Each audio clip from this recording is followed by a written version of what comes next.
Bonjour mes chers béliers, je vous remercie de me retrouver pour ce tirage amoureux qui va nous permettre de sonder à la fois l'année 2022 dans le cadre des challenges qu'elle nous oppose pour le plan sentimental, sur le plan sentimental, et puis on va avoir aussi des éléments d'information et de conseils pour le prochain trimestre, donc février, mars, avril, et toujours sur le plan sentimental. D'ailleurs, j'organise à cette occasion un petit concours pour vous permettre de remporter un tirage en croix sur une question amoureuse et donc que je réaliserai pour vous. Pour ce faire, pour participer, il vous suffit de vous abonner à ma chaîne, de liker cette vidéo et de la commenter en m'expliquant comment cette guidance résonne en vous. Et lorsque les prochaines guidances trimestrielles amoureuses seront postées, un de ces commentaires sera sélectionné et remportera un tirage en croix. Mais on va à présent se concentrer sur celui qui a été réalisé avec ici le Star Child Tarot. Et donc pour sonder le sommaire de l'année et du trimestre.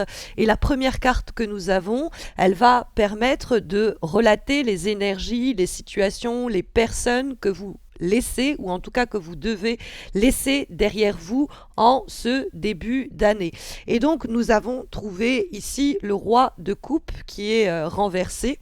Le roi de denier, pardon, qui est renversé, le roi de cristaux pour le Star Child Tarot.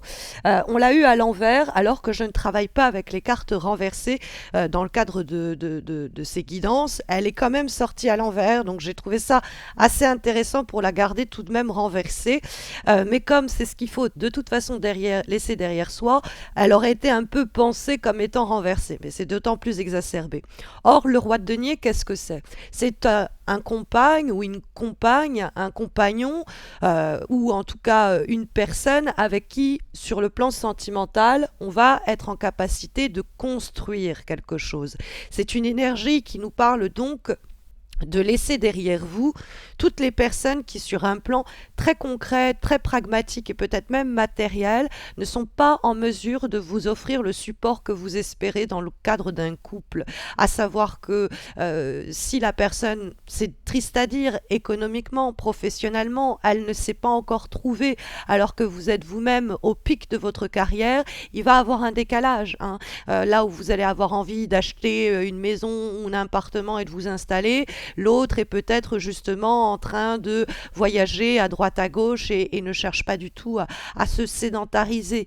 Il y a sur quelque chose de très pragmatique, très matériel avec la carte du roi de denier, quelqu'un ou quelque chose, une situation qui n'est pas suffisamment matériellement en capacité de soutenir la relation.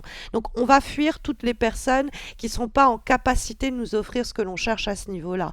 Il faut aussi éventuellement fuir les attitudes où ce que l'on va chercher, c'est des situations un peu bancales où on peut rien construire et donc soi-même se mettre en situation de difficulté que le roi de denier en difficulté comme il est renversé peut nous signifier. Ça peut être aussi, ce roi de denier, les personnes qui ne cherchent que leur propre intérêt, les gens qui sont en train de nous fréquenter parce que ça les arrange, on n'habite pas loin, on est au même travail, on a un appartement qui est confortable. Bon, et puis de la même façon, ne pas chercher à entretenir des relations utiles, peut-être, c'est utile, c'est confortable, mais il manque quelque chose, il manque une certaine générosité, il manque quelque chose qui permette de construire et de s'établir. Donc ça représente, on l'aura compris, les énergies, les personnes, peut-être même, ça peut être d'ailleurs signe de terre, Vierge, Taureau, Capricorne, donc ça peut être carrément quelqu'un qu'il faut laisser derrière, comme ça. Et donc, laisser derrière vous en 2022 et plus largement en ce début d'année, en février notamment, voire mars ou encore avril.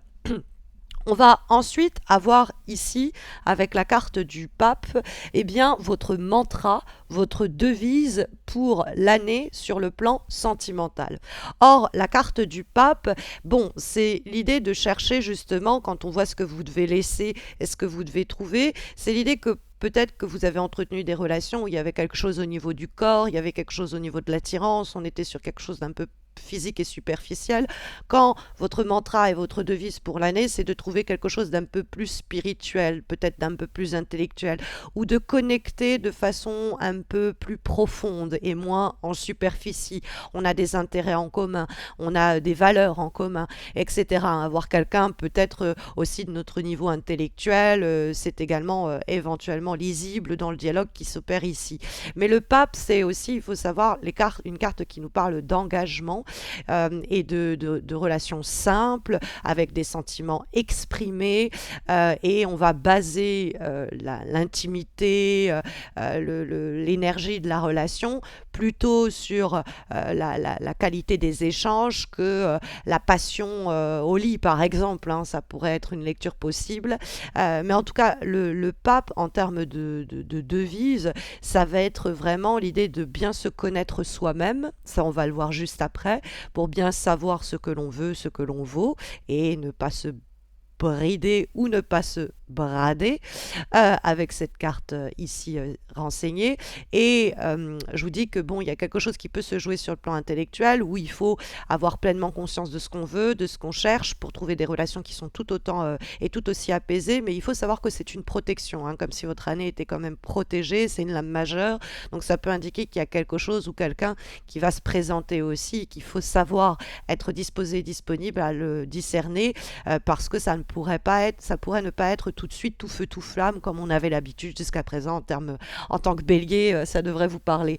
Et effectivement, la carte que nous avons juste après, elle dialogue quand même avec l'énergie du pape, d'une part parce que c'est une autre lame majeure, et puis qu'on va en avoir une troisième juste après, et que ces trois lames communiquent pas mal entre elles, puisque c'est des lames majeures, mais des lames très intellectuelles. Ici, on a le pape, là, on a la carte de l'ermite, et là, on a la carte de la papesse. Donc, ça fait beaucoup. Et cette carte de l'ermite, elle apparaît pour décrire ce que les cartes considèrent, ce à quoi vous devez aspirer, ce que vous pouvez espérer pour ce trimestre et peut-être plus largement pour 2022, que ce soit un but amoureux, celui du couple, etc. Et la carte, bon, elle est ici intitulée la sérénité. Donc c'est une carte qui a été décryptée comme l'idée de trouver une certaine quiétude. Vous êtes un esprit qui va à toute allure, vous êtes tout feu tout flamme, vous êtes plus dans l'action que dans la réflexion.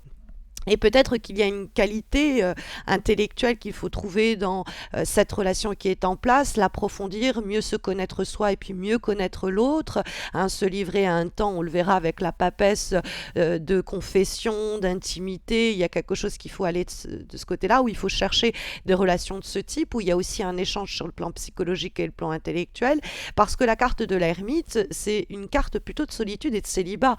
Alors, on peut pas... Bon, peut-être que certains ou certaines d'entre vous aspirent à trouver un peu de solitude, de quiétude, et que c'est un des challenges pour ce premier trimestre, c'est arriver à vivre en paix avec le fait d'être seul, pour trouver non pas une relation qui comblerait cette solitude, mais pour bel et bien trouver quelqu'un, le pape. Mais ça peut être aussi au sein d'une relation déjà existante. Les choses vont lentement, on voudrait que ça aille plus vite, et il faut accepter que toute situation, toute relation a son rythme naturel, et que brusquer ce rythme naturel des choses ne donnerait pas de bons effets. Donc se montrer sage, se montrer prudent, prudente, en tout cas faire preuve de prudence, l'ermite, petite recommandation à ce niveau-là. Et puis bon, il y a l'idée de ne pas aller vers les relations qui seraient exclusivement charnel, hein, de fuir un petit peu ça pour chercher quelque chose qui serait plus intellectuel. On y revient avec la carte suivante qui est celle de la papesse, et cette carte de la papesse, elle apparaît quand on essaie de déterminer les énergies extérieures. Qu'est-ce qui peut se dresser en travers de votre chemin sur le plan amoureux ce trimestre, ou le problème que vous allez rencontrer, mais ça peut être aussi quelque chose qui va vous aider à accomplir ce à quoi vous aspirez amoureusement. Bref, les énergies extérieures, l'environnement. Et on a la papesse. Donc c'est vrai que la carte de la papesse, c'est aussi une lame intellectuelle. C'est vraiment l'idée connais-toi toi-même, puisque la carte de la papesse est une carte qui peut être en rapport avec des fois la psychanalyse, la psychologie. Donc des fois, ça peut nous faire du bien de consulter quelqu'un, de se faire aider, de réfléchir sur soi, de se livrer à un travail introspectif pour repérer les schémas qui étaient en place relationnels en vue de ne pas les reproduire, comprendre ce qui se passait au sein même d'une relation pour mieux la comprendre et puis la décortiquer et la faire avancer. Il y a avec la carte de la papesse un accès à une connaissance profonde de soi, des autres, de sa relation, et ça peut nous aider. La carte de la papesse, elle nous parle aussi de ce que l'on refoule, des silences, des non-dits, des choses qu'on n'a pas avalées, pas digérées, et pourtant à propos de quoi on n'a pas communiqué. Et il faut un peu crever l'abcès, il faut arriver à dialoguer avec l'environnement, il faut arriver à exprimer ce que l'on ressent, ne pas être pudique dans ses émotions, hein, ne pas y aller non plus tout de go, mais savoir exprimer ce qui peut, dans notre nature, par fierté ou quoi, avoir été ou être réprimé. Il faut veiller dans le trimestre qui vient à bien aussi discerner si les personnes ne cachent pas, ne disent pas tout. Alors il n'est pas question de leur faire passer un interrogatoire, mais essayer de laisser l'espace, la place pour que la communication, le dialogue puisse se produire.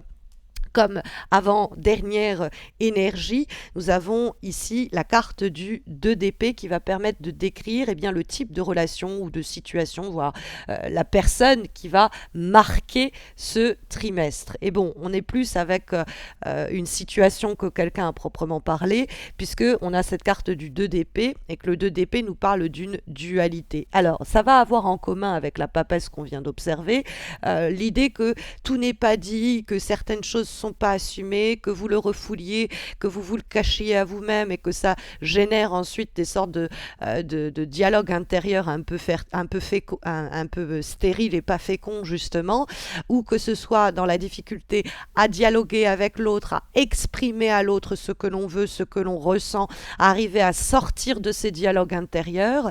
Mais il y a aussi une dualité qui peut se jouer dans le dialogue, dans les contacts et dans les échanges, et nous dire qu'il peut avoir des conflits, il peut avoir des difficultés. Si on ne va pas au fond des choses, si on laisse les problèmes superficiels prendre l'ascendant, ça risque de nous coûter peut-être la relation ou notre bien-être amoureux ou une rencontre, parce qu'il pourrait avoir des quiproquos, il pourrait avoir un manque de clarté et des malentendus, parce que les choses ne sont pas dites, parce que les choses ne sont pas exprimées, et donc on pourrait avoir une situation qui est bloquée, alors qu'en réalité, en énonçant les choses, en expliquant, en explicitant, eh bien on va sortir de ces blocages-là. Et puis bon, après, c'est vrai qu'il y a une dualité, une ambivalence peut-être un peu plus intérieure, où vous ne savez pas trop quoi penser de cette situation, de cette personne, et vous voilà un peu en prise avec quelques pensées contradictoires. Là encore, essayez de mieux connaître le fond des choses en vous scrutant vous-même, et puis essayez de dialoguer, de connaître le fond des choses si c'est en interaction avec quelqu'un plus en particulier. Et puis comme dernière énergie, nous avons une lame issue de la famille des bâtons, le 3 de bâtons, et cette carte, elle nous permet d'identifier cette fois-ci la potentialité d'évolution de votre vie amoureuse, voire plus simplement de votre relation. Et nous avons une très belle énergie, le 3 de bâton. Ça ouvre l'horizon, ça ouvre des perspectives dans un tirage qui, au préalable, est un peu statique. Donc on pourrait se dire qu'il y a ce temps-là de apprendre à se connaître, apprendre à connaître l'autre, décortiquer une situation, analyser la situation, les comportements de l'autre, s'auto-analyser. Donc il y a un temps comme ça un petit peu intellectuel, mais qui semble être essentiel et nécessaire pour cette ouverture de perspective et d'avenir que le 3 de bâton va renseigner, puisque le 3 de bâton, c'est ambition, audace, envie d'avenir et capacité à les projets, les plans qu'on avait échafaudés, et ben, les faire passer en action. Hein, c'est le 3 de bâton, il y a l'idée qu'on est focus sur le défi à atteindre, le défi à relever, l'objectif à atteindre pour le couple, pour sa vie amoureuse, mais il y a l'idée qu'on peut enfin porter son regard au loin, qu'on n'est plus dans une vue qui est bouchée, l'idée de naviguer un peu à vue, l'idée d'être dans l'inaction ou dans la réflexion, dans la discussion au lieu de l'action. Il y a cette période qui est nécessaire, propice à l'avènement du 3 de bâton, à des projets d'avenir et un passage à l'action. Donc c'est tout le mal ici que je vous souhaite, mes chers béliers, en espérant que cette guidance amoureuse trimestrielle saura vous accompagner au mieux pour ce démarrage 2022. Mais vous le savez, je vous retrouve pour les horoscopes mensuels sur YouTube, pour les guidances hebdomadaires chaque semaine sur Insta et sur Facebook. Vous avez les liens en descriptif de cette vidéo. Et puis je vous retrouve plus simplement en avril pour les guidances amoureuses trimestrielles de mai, juin et juillet. Voilà, je vous souhaite de très belles semaines à venir, jours à venir, tout dépendra, ou une belle nuit peut-être du moment où vous regardez cette vidéo. Et je vous dis à très vite, j'espère, mes chers béliers.